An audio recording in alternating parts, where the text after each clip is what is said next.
Audiobooks for Everyone presents Dracula by Bram Stoker. Full book summary. The novel begins with Jonathan Harker, a young English solicitor, traveling to Transylvania to assist a nobleman named Count Dracula in purchasing an estate in England. Harker arrives at Dracula's isolated and eerie castle and is initially welcomed.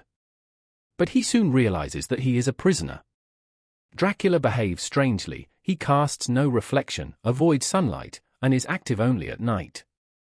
Over time, Jonathan becomes increasingly terrified, especially after witnessing Dracula's 3 seductive vampire brides and their attempts to feed on him.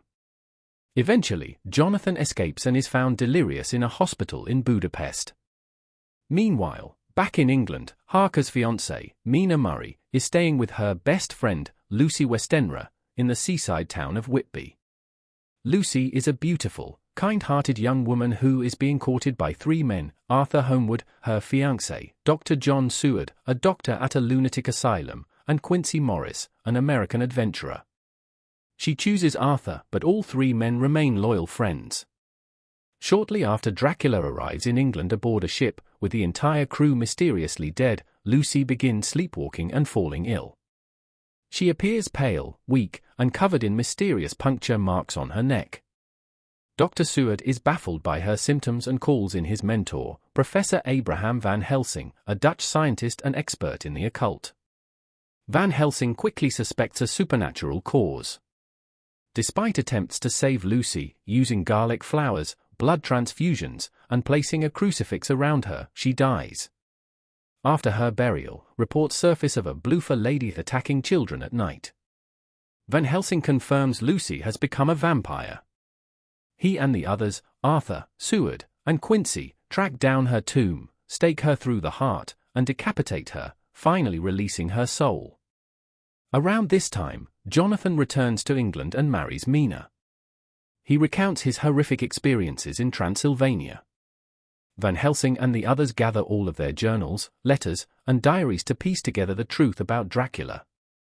They realize that Dracula has been feeding on Mina and has formed a psychic connection with her. She can now sense him and even see his movements in her dreams. Using Mina's link to Dracula, the group attempts to track and destroy him.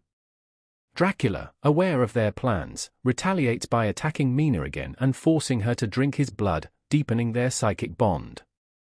Despite this, Mina remains strong and insists on helping the group.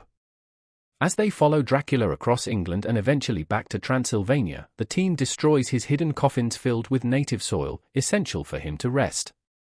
They know they must kill him before he reaches his castle, where he would be nearly invincible again. In a dramatic and fast-paced climax, the group intercepts a caravan of gypsies transporting Dracula in his coffin just as the sun is setting.